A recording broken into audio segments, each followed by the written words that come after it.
네, 같이 읽겠습니다. 시작. 믿음으로 모든 세계가 하나님의 말씀으로 지어진 줄을 우리가 아나니 보이는 것은 나타난 것으로 말미암아 된 것이 아니니라. 아멘. 하나님 감사합니다. 오늘도 주님 전에 나왔습니다. 하나님께서 직접 말씀해 주시고 성령께서 우리에게 필요한 메시지가 전달되게 하여 주옵소서. 예수님의 이름으로 기도합니다. 아멘. 오늘은 보이지 않는 것으로 만들어진 보이는 세계, 이런 제목으로 은혜를 나누겠습니다. 우리가 중고등학생 때 케플러라고 하는 천문학자에 대해서 배웠는데, 케플러의 행성법칙 이런 걸 배웠죠. 생각나시는 분은 공부를 열심히 하신 분이고 유명하신 분이죠. 그런데 이 천문학자의 케플러는 상당히 신실한 신앙인이었습니다. 그런데 그와 함께 연구를 같이 했던 한 친구는 하나님의 존재를 부인하는 사람이었어요. 그 사람이 늘 이렇게 말을 했습니다. 태양계란 그 자체의 힘으로 생성된 것이고 유지되는 것이니까 누가 만든 것이 아니다, 이런 식으로 늘 말을 했다고 합니다. 케플러는 그 친구에게 우주 만물이 하나님의 창조물임을 알게 해주려고 고심을 했습니다. 그러던 중 어느 날 이 태양계의 모형을 축소해서 만들었습니다. 만든 다음에 거기다 아름다운 색을 칠하고 그 다음에 별들이 빛을 발하며 빙글빙글 돌아가도록 그렇게 만들어서 그 친구에게 보여줬습니다. 그걸 본 친구가 아주 감탄을 했습니다. 참 잘 만들었다고. 그런데 누가 이렇게 아름답게 만들었지? 물었어요. 그때 케플러가 이렇게 말을 했습니다. 아무도 만들지 않았네. 자기 힘으로 생겨나서 자기 힘으로 스스로 돌고 있는 거야. 그러니까 뭐야, 어서 말해봐. 어떻게 만든 사람이 없이 저절로 만들어지고 돈단 말인가? 그런 일은 있을 수 없잖아. 그러니까 그때 케플러가 이렇게 말을 했습니다. 아이 친구야, 이렇게 작고 보잘것없는 장난감도 만들어 움직이는 사람이 있어야 되는데 이 거대한 우주 만물이 창조주가 없이 어떻게 저절로 생겨나고 어떻게 한치 오차도 없이 우연히 질서 있게 돌아갈 수 있단 말인가? 이 말에 그 친구가 좀 깨달음을 얻었다고 합니다. 맞는 말이죠. 여러분의 몸은 되게 복잡합니다. 여러분 몸은 수십 개 주의 세포로 되어 있는데 그 세포 하나가 가장 복잡한 공장보다 더 복잡하게 되어 있어요. 그리고 공장은 사람이 자꾸 돌려줘야 되지만 이 세포는 스스로 번식하고 스스로 행동하고 스스로 이렇게 하는 생명체입니다. 그런데 몇십억 년이 지나도 그런 공장은 저절로 누가 만들지 않으면 생기지 않아요. 이런 간단한 이 강대상도 누가 만들지 않는다고 이 재료를 놔둔다고 10억 년을 기다린다고 이게 생기겠습니까? 100억 년을 기다려도 안 생겨요. 누가 만들어야 돼요. 그런데 훨씬 복잡한 세포, 그게 수십 교제가 모여서 스스로 작동하는 이 몸이, 인간의 몸이 저절로 그냥 생겼다고 믿는 것은 대단한 믿음입니다.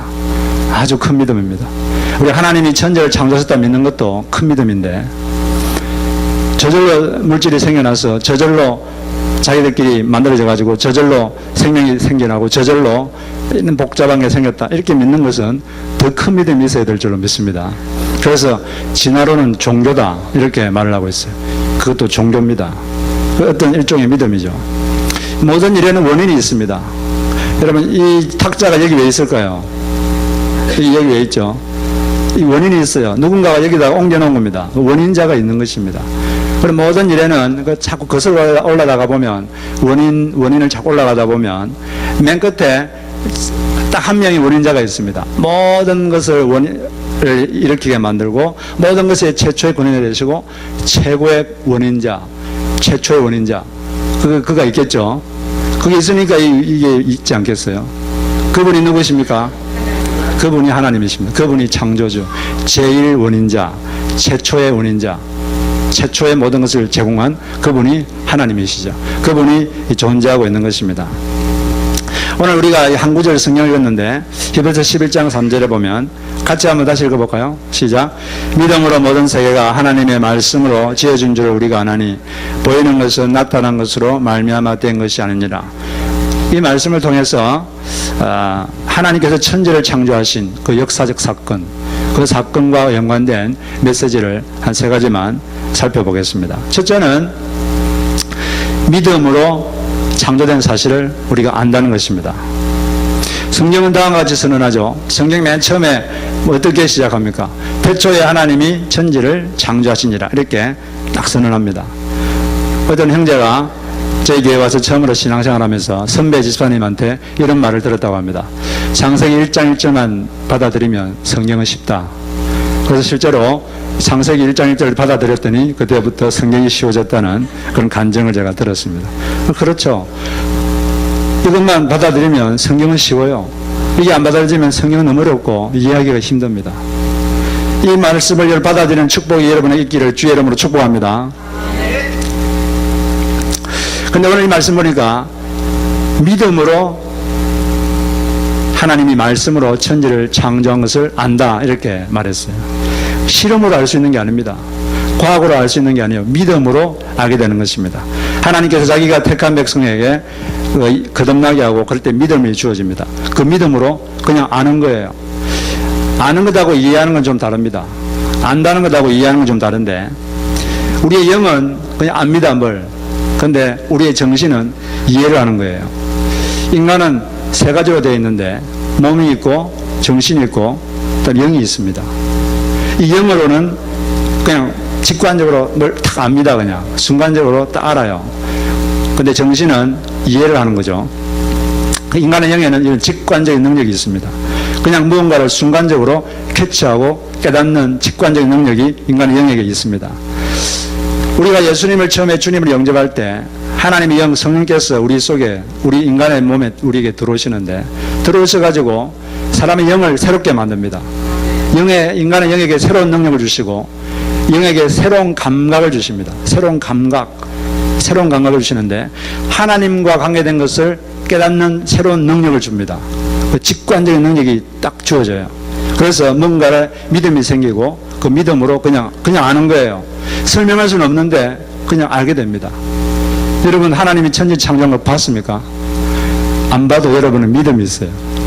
이 믿음이 사실은 증거가 되는 거죠. 그래서 11장 1절에 보면 믿음은 보이지 않는 것의 증거다.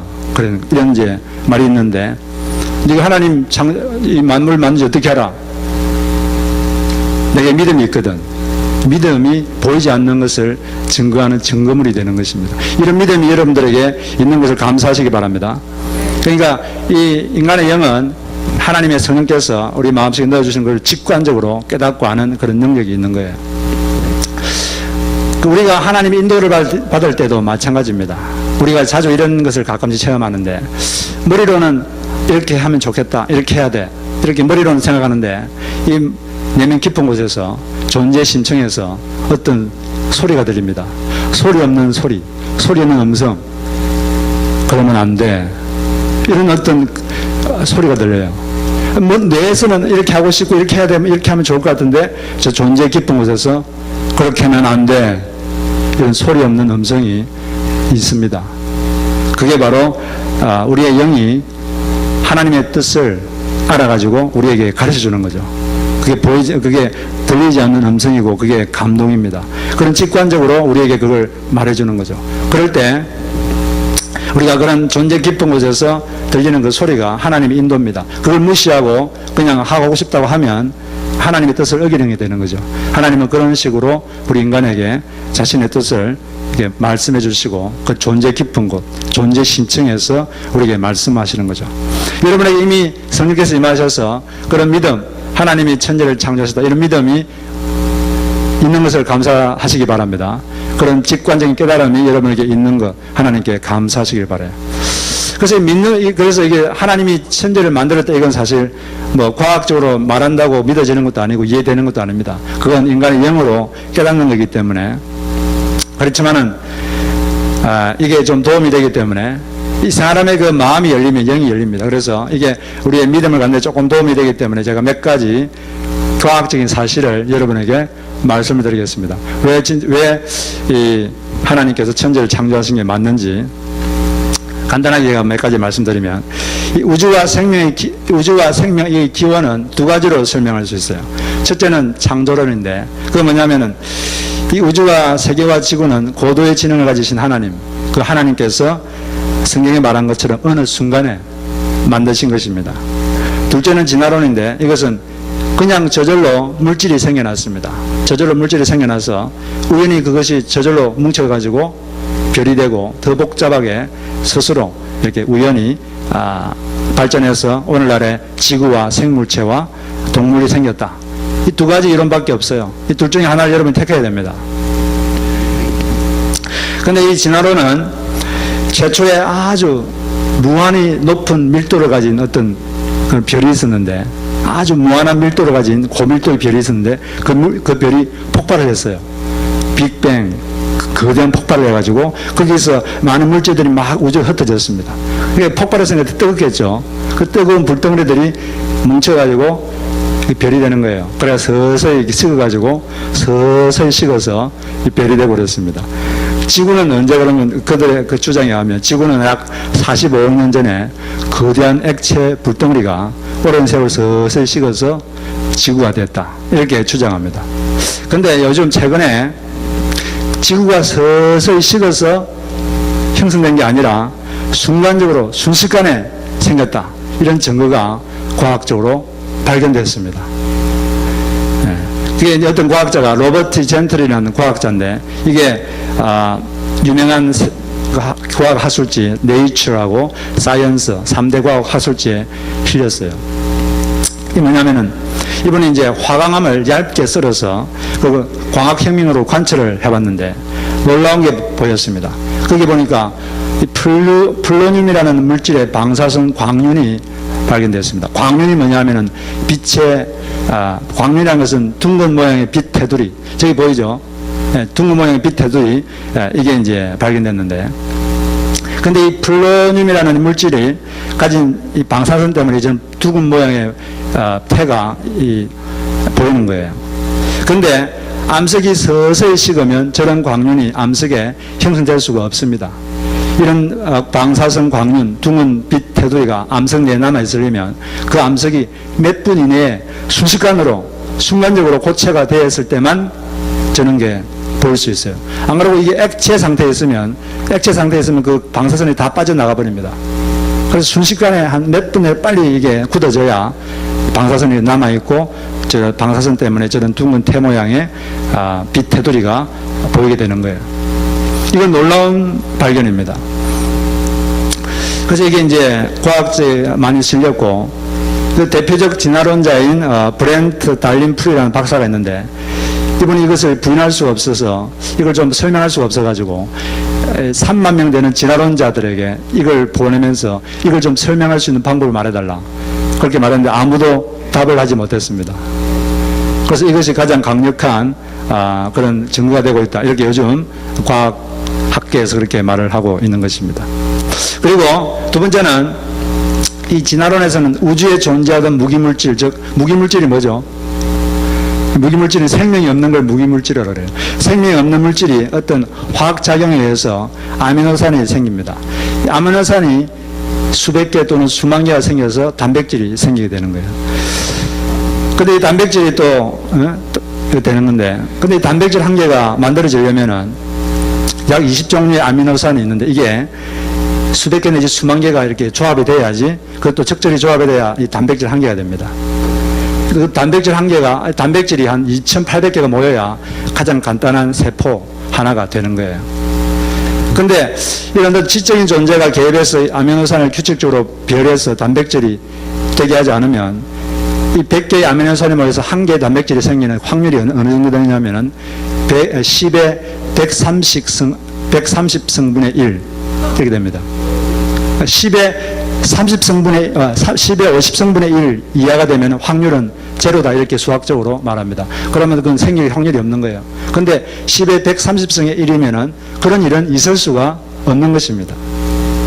그래서 세계적인 진화론자이고 세계적인 생화학자인 레닌저조차도 100개의 아미노산으로 구성된 한 개의 단백질이 우주에서 우연히 결합할 확률은 10의 50성년에 하나 있을까 말까 한다, 이렇게 말했어요. 10의 50성년이 지나도 이 아미노산, 이 단백질 하나 저절로 생길 수가 없다는 거죠.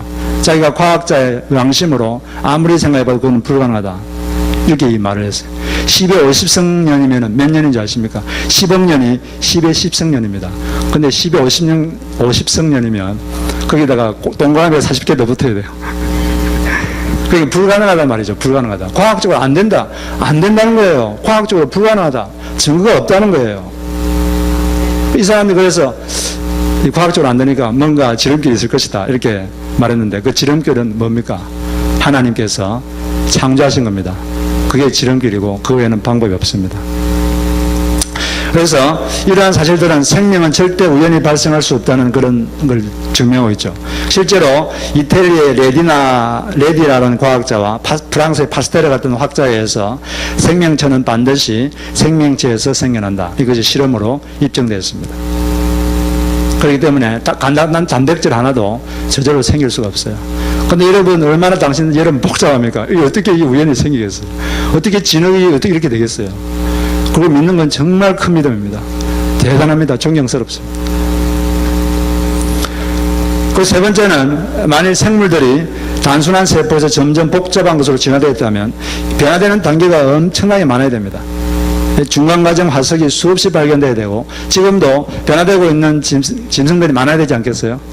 진화란 건 계속 되는 거니까 정지되는 게 아니니까 지금도 계속 그렇게 중간 단계에 있는 짐승들이 많이 있어야 돼요. 사실은 지금 그렇지 않습니까? 예를 들어서 이제 원래 그 파충류에서 조류로 진화됐다 그러면 파충류가 뭡니까? 악어, 뱀 이런 건데 파충류에서 조류 이제 새가 됐는데 예를 들어서 악어가 새가 된다고 생각합시다. 악어 비늘이 깃털이 되는 거죠. 비늘이 깃털이 되려면 그 중간에 얼마나 많은 중간 단계가 있어야 비늘이 깃털이 되겠습니까? 만화로 그려도 여러 수십만 미터를 그려야지 이게 비늘이 깃털이 될 수 있어요. 악어가 새가 될 수 있습니다. 종이로 막 그려도 만화로 만들어도. 그런데 그 중간 단계 때는 화석은 하나도 없습니다. 지금도 그 중간 단계에 있는 동물은 하나도 없어요.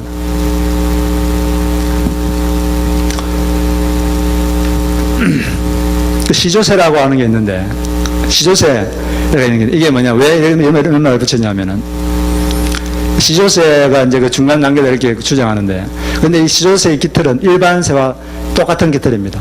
왜 근데 추정하냐면은 이 날개에 발톱이 하나 달려 있어가지고 아마 중간 단계일 것이다 이렇게 추정하는데 지금도 날개에 발톱이 달린 새가 있습니다. 그냥 그런 종류의 새일 뿐이에요. 그냥 완전한 새일 뿐입니다. 그런 종류의 새가 그런 게 있는 거죠. 그리고 원숭이가 인간에 대한 중간 단계의 그런 화석들이라고 주장하는 것들이 있었는데 이런 것들이 가짜였다는 것이 요즘 속속 드러나고 있습니다. 그래서 이 성경을 믿으시기 바랍니다. 성경의 창세기 1장에서 하나님께서 그 종류대로 생물을 창조하셨다 이렇게 되어 있어요. 하나님 만드신 종류대로 이렇게 지금 존재하고 있는 것입니다. 같은 종에서는 조금씩 진화가 될 수 있어요. 이걸 소진화라고 하는데 그건 가능한데 종에서 종으로 되는 대진화는 과학자들이 이건 불가능하다 이렇게 만드는 거죠. 개도 환경에 따라서 다른 환경에 넣어주면 좀 다리가 긴 개가 생길 수 있고 그죠? 귀가 좀 긴 개가 생길 수 있고 몸집이 커질 수 있어요. 그러나 개가 코끼리 될 수는 없습니다. 그런 건 과학적으로 안 돼요. 그건 제가 말이 아니고 과학자들은 스스로 말하는 거예요. 그리고 또 진화론이 안 되는 건 여러분들이 옛날에 고등학교 때 과학 시간에 제대로 안 졸고 들었으면 알았을 텐데 이 과학에는 열역학 제2법칙이라는 게 있습니다. 엔트로피 법칙이라고도 그러는데 이건 뭐냐면은 자연은 가만히 놔두면 더 무질서해지는 방향으로 진행한다. 그런 말이에요. 무질서도가 더 증가하는 방향으로 자연은 발전한다. 이렇게 되어 있어요. 그게 이제 열역학 제2법칙인데 근데 진화는 뭐냐면은 가만히 놔두니까 더 질서정연해진다. 그런 거 아닙니까? 더 질서정연해지고 질서가 더 많아지고 무질서도가 더 감소한다. 그런 거거든요. 이 법칙에 정면으로 반대됩니다. 안 되는 거예요. 가장 기본적인 이 법칙에 언하는 것입니다. 그 집도 가만히 내버려두면 금방 폐가 되지 않습니까? 청소 조금만 안 하면 금방 먼지가 쌓이고 폐가 돼버려요. 자연은 가만히 내버려두면 더 무질서해지고 또 더 질서가 떨어지지. 더 질서가 정연해지고 더 복잡하고 더 발전된 그런 생물이 되는 게 아닙니다.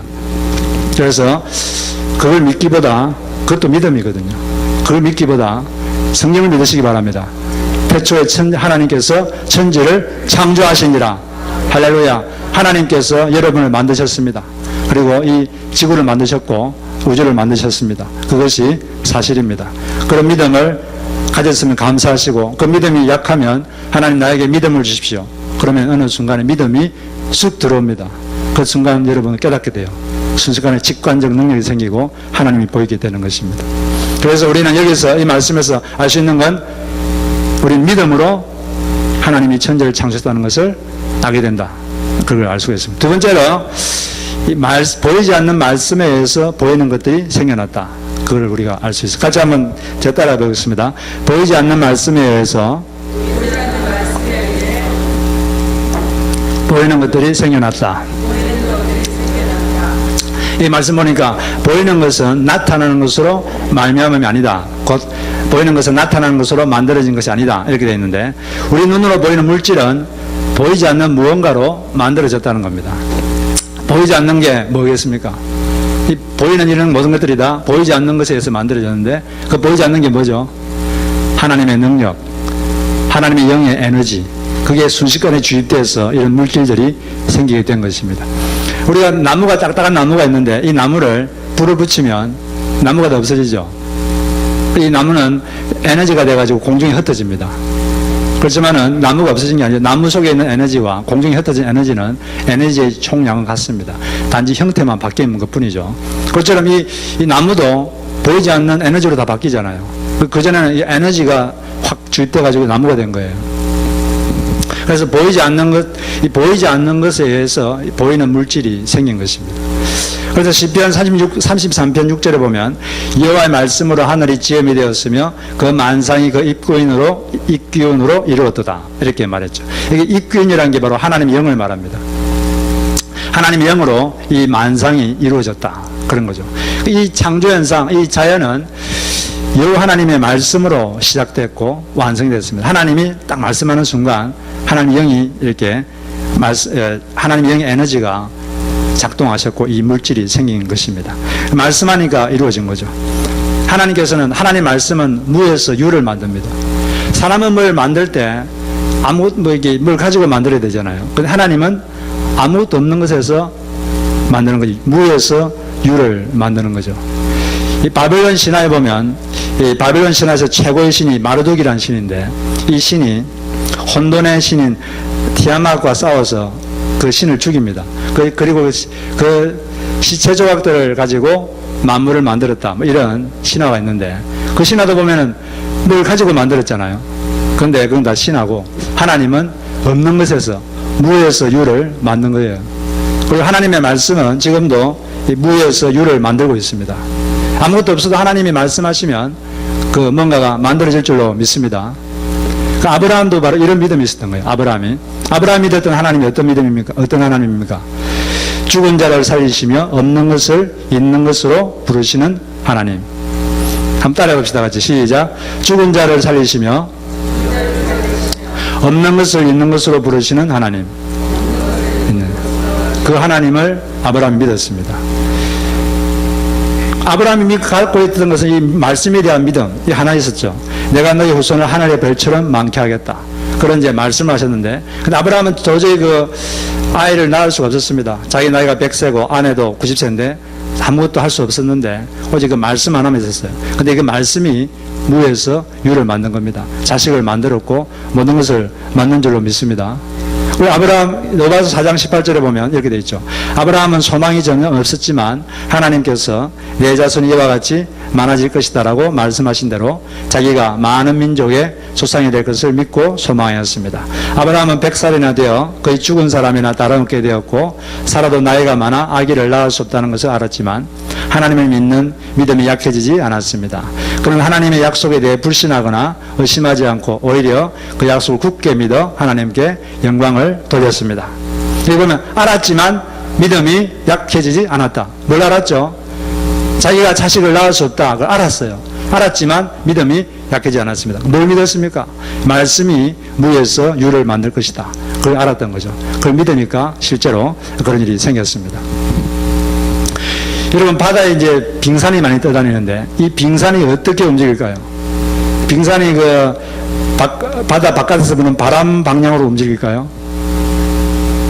예, 이 빙산이 있는데, 근데 빙산은 밖에서 바람이 아무리 불어도 그쪽 방향으로 움직이지 않습니다. 어디로 움직이냐면은 해류의 방향으로 움직여요. 밑에 지금 바다 밑에 해류가 움직이잖아요. 그 해류가 가는 방향으로 이렇게 움직입니다. 왜 그러냐면은 이 빙산은 위에 보이는 쪽이 빙산의 한 10분의 1 정도가 보이는 것이고, 안 보이는 부분이 한 몇 프로가 있습니까? 밑에. 안 보이는 부분이 90%가 밑에 잠겨 있어요. 그러면은 뭐에도 영향을 많이 받겠습니까? 보이지 않는 바다 해류의 영향을 더 많이 받습니다. 그 해류의 방향에 따라서 이렇게 빙산이 움직이는 거예요. 아무리 바람이 세게 불어도 바람 부는 방향으로 움직이지 않습니다. 그러니까 해류에 따라 움직이는 거죠. 우리 성도도 이 바깥 바람 방향으로 움직이지 않습니다. 왜 뭐에 따라 움직이는 게 성도입니까? 하나님 말씀 따라 움직이는 게 우리 성도인 줄로 믿습니다. 네, 우리 성도들은 바깥에 어떤 바람이 불어도 그쪽으로 움직이지 말고 이 하나님의 말씀 따라 움직이는 것이 우리 성도의 모습인 줄로 믿습니다. 이 조지 밀러는 2,3천 명 되는 그런 구하들을 먹여야 되는 그런 중차대한 사명 앞에 늘 서 있었는데, 그 당시는 물자도 풍부하지 않고 힘들었지만 이분이 하나 믿었던 건 뭐냐면 말씀 하나 믿었어요. 시편 68편 19절 여호와는 고아의 아버지시다. 여호와는 고아의 아버지시다. 그 말씀을 믿었어요. 이 말씀이 무의 수유를 만들 것이다. 그 말씀 믿고 기도하니까 하나님께서 아무것도 없었는데 자꾸 이렇게 하나님께서 보내주시고 이렇게 주신 것입니다. 그리고 또 이분이 믿었던 말씀이 뭐냐면 내 입을 넓게 열라 내가 채우리라. 이 말씀 믿었어요. 그래서 필요하면 입을 넓게 열고 하나님께서 그 말씀대로 주님께 말씀 묵한 방향으로 움직이니까 그 말씀대로 된 것입니다. 자기가 비바람이 많이 쳤지만은 그 바람 방향으로 움직이지 않고 이 말씀대로 하니까 이분이 66년 동안 고아원을 운영했는데 66년 동안 키워낸 고아 숫자가 15,000명입니다. 15,000명을 이 하나님 말씀으로 잘 키워냈어요. 그리고 약 200년 전에 약 1억 불 되는 그런 돈을 기도를 통해서 그 고아원의 자금으로 이렇게 들어왔습니다. 그리고 이 고아원을 통해서 수천만 부 되는 성경이 온 세상에 배부됐어요. 왜 이런 일이 생겼죠? 이 밀러가 밖에 보는 이 비바람 방향으로 움직이지 않고 말씀으로 붙잡고 나가니까 말씀이 바로 무의 수유를 창조한 줄로 믿습니다. 여러분 마음속에도 하나님 주신 어떤 약속이나 말씀이 있다면 그 말씀을 꼭 붙잡고 가시면 그 말씀이 모든 것을 만들어낼 줄로 믿습니다. 마지막으로 우리가 또 배울 것은 인간 세상도 보이지 않는 하나님이 다스리고 계신다. 한번 따라 보겠습니다. 시작. 인간 세상도 보이지 않는 하나님이 다스리고 계신다.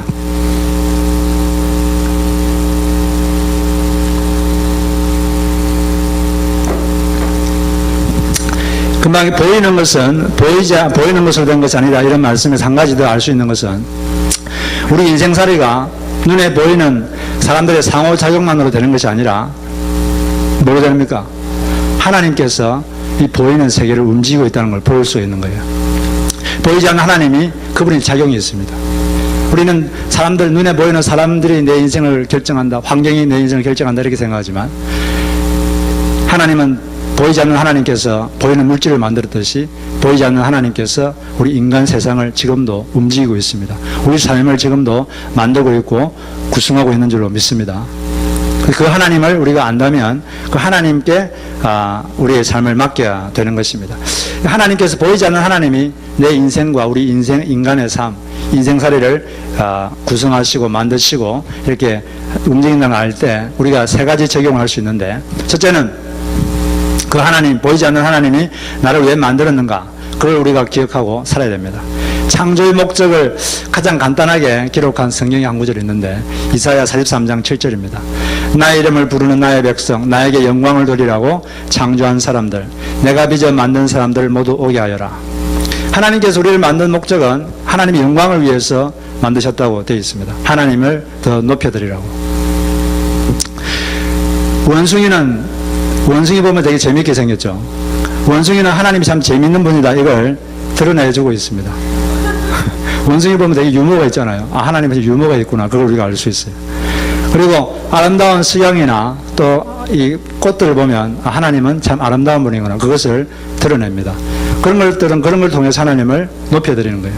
그런데 하나님을 가장 영광을 잘 돌릴 수 있는 인간입니다. 왜냐하면 인간이 하나님과 비슷하게 만들어졌기 때문에 이 하나님을 가장 영광 돌릴 수 있는 존재는 우리 자신입니다. 그래서 우리가 우리 자신을 위해 살지 않고 하나님 영광을 위해 산다면 그분이 때가 되면 우리를 높여줄 줄로 믿습니다. 그분의 기쁨을 위해 살 때 또 하나님께서 우리에게 기쁨을 주시는 것입니다. 그리고 두 번째는 보이지 않는 것을 추구해야 됩니다. 이 보이는 것들은 보이지 않는 것에 의해서 만들어졌거든요. 보이는 것은 잠깐이고 보이지 않는 게 영원합니다. 보이지 않는 영원한 하나님 말씀, 하나님 나라를 추구하며 사시기를 바랍니다. 이 짐 엘리어트라는 분이 계시는데 이분이 이런 말을 했어요. 영원한 것을 얻기 위해 영원하지 않는 것을 버리는 자는 절대 어리석은 자가 아니다. 영원한 것을 추구하며 우리가 보이지 않는 것을 추구하며 살아야겠습니다. 마지막으로 우리가 보이지 않는 분을 의지하며 살아야겠습니다. 이 보이지 않는 그분을 의지해야 되는 거죠. 시편 121편 1절 2절에 이런 말씀이 있습니다. 내가 산을 향하여 눈을 들리라. 나의 도움이 어디서 올까? 나의 도움은 천지를 지으신 여호와에게서로다. 누가 예수 믿는 성도를 도와줍니까? 자그마한 공장을 만드신 그런 분이 아니라 천지를 지으신 그분이 도와주겠다고 말씀하셨습니다. 우리가 그분의 영광을 위해 살고 또 보이지 않는 것을 추구하며 살 때 천지를 지으신 그분이 우리를 도울 줄로 믿습니다. 우리를 돕는 자는 보통 사람이 아니라 천지를 지으신 여호와신 줄 믿습니다. 어떤 분이 나는 큰 물줄을 잡지 않고 나는 조물줄을 잡았다. 그런 말씀을 하는 걸 들었는데 여러분들 다 조물줄을 잡은 줄로 믿습니다. 천지를 지으신 그분을 도움 삼으시고 사시는 여러분 되시기를 주의 이름으로 축복합니다.